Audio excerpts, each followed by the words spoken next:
For the third year, South Sudan was one of the countries that dominated the recent African Union summit.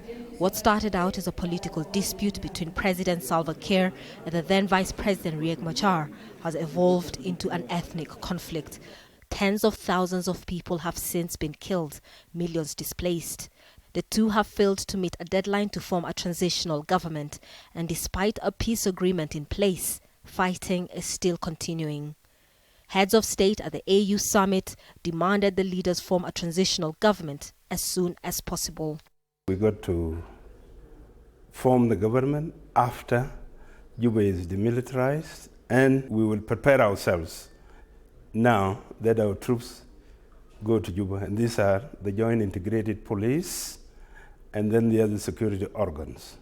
Machar told us that with logistical and financial support from the international community, it will take up to 3 weeks to get his troops to Juba. What has delayed the formation of the government is that President Salva Kiir is waiting for the arrival of Dr. Riek himself, who is the leader of the rebel movement, so that they can form the government.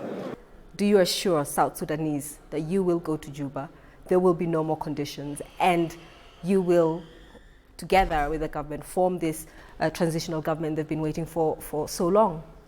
You know, ma'am, I want to be in Juba. I want the government of national unity to be formed as soon as possible. All we needed is to ensure that the obstacles which were creating difficulties for us to form the government are removed. The armed opposition group had pulled out of negotiations after President Salva Kiir decided to increase the country's states to 28, up from 10.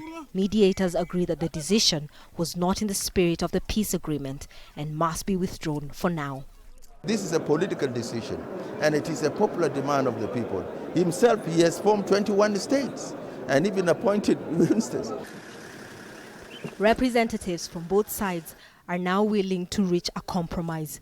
So with that out of the way, they must quickly implement joint security arrangements in Juba. Demilitarizing the city and putting together a joint security force needs money, something both sides say they need help with. Catherine Soy, Al Jazeera, Nairobi.